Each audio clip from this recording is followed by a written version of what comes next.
Number 18. On fear. I am not much of a natural philosopher. That is the term they use. I have hardly any idea of the mechanisms by which fear operates in us. But it is a very odd emotion all the same.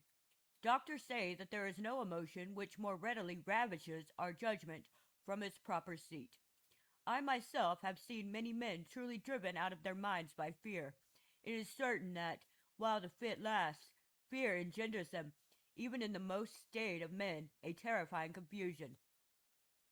I leave aside simple folk, for whom fear sometimes conjures up visions of their great grandsires rising out of their graves, still wrapped in their shrouds, or else of chimeras, werewolves, or goblins.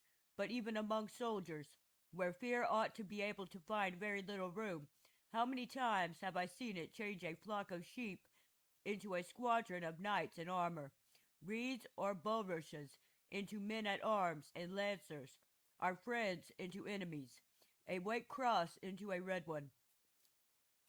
When Monsieur de Bourbon captured Rome, a standard bearer who was on guard at the Borgo San Pietro was seized by such terror at the first alarm that he leapt through a gap in the ruins and rushed out of the town straight for the enemy, still holding his banner. He thought he was running into the town, but at the very last minute he just managed to see the troops of Monsieur de Bourbon drawing up their ranks ready to resist him. He realized that he was doing what he was doing and headed back through the very same gap out of which he had just made a 300 yards dash into the battlefield. But the standard bearer of Captain Jules was not so lucky when St. Paul was taken from us by Count de Borres and Seigneur de Roux, for fear had made him so distraught that he dashed out of the town, banner and all, through a gun slit and was cut to pieces by the attacking soldiers. There was another memorable case during the same siege when fear so strongly seized the heart of a certain nobleman, freezing it and strangling it, that he dropped down dead in the breach without even being wounded. Such fear can sometimes take hold of a great crowd. In one of the engagements between Germanus and the Alemanni, two large troops of soldiers took fright and fled opposite ways, one fleeing to the place which the other had just fled from. Sometimes fear, as in the first two examples, put wings on our heels; at others it hobbles us and nails our feet to the ground, as happened to Emperor Theophilus in the battle which he lost against the Agarnas. We read that he was so enraptured and so beside himself with fear that he could not even make up his mind to run away. Eventually Manuel, one of the foremost commanders of his army, shook him and pulled him roughly about as though rousing him from a profound sleep, saying, "If you will not follow me, I will kill you.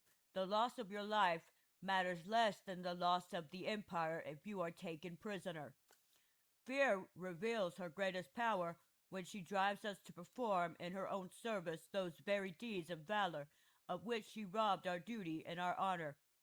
In the first pitched battle which the Romans lost to Hannibal during the consulship of Semipranus, an army of 10,000 foot soldiers took fright, but seeing no other way to make their cowardly escape, they fought their way through the thick of the enemy, driving right through them with incredible energy, slaughtering a large number of Carthaginians, but paying the same price for a shameful flight as they should have done for a glorious victory. It is fear that I am most afraid of. In harshness it surpasses all other mischiefs.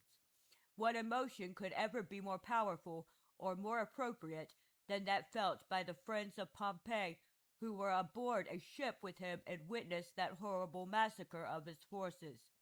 Yet even that emotion was stifled by their fear of the Egyptian sails as they began to draw nearer. It was noticed that his friends had no time for anything but urging the sailors to strive to save them by rowing harder. But after they touched land at Tyre, Their fear left them, and they were free to turn their thoughts to the losses they had just suffered, and to give rein to those tears and lamentations which that stronger emotion of fear had kept in abeyance.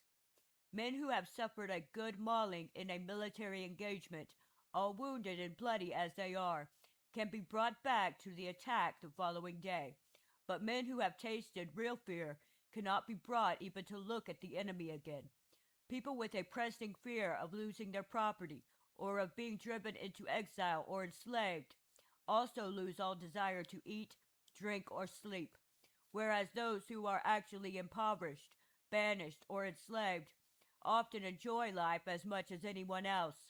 And many people, unable to withstand the stabbing pains of fear, have hanged themselves, drowned themselves, or jumped to their deaths, showing us that fear is even more importunate and unbearable than death. The Greeks acknowledged another species of fear over and above that fear caused when our reason is distraught. It comes, they say, from some celestial impulsion without any apparent cause. What whole peoples have been seized by it, as well as whole armies. Just such a fear brought wondrous desolation to Carthage. Nothing was heard but shouts and terrified voices. People were seen dashing out of their houses as if the alarm had been sounded. They began attacking, wounding, and killing each other, as though they took each other for enemies come to occupy their city. All was disorder and tumult until they had calmed the anger of their gods with prayer and sacrifice. Such outbursts are called panic terrors.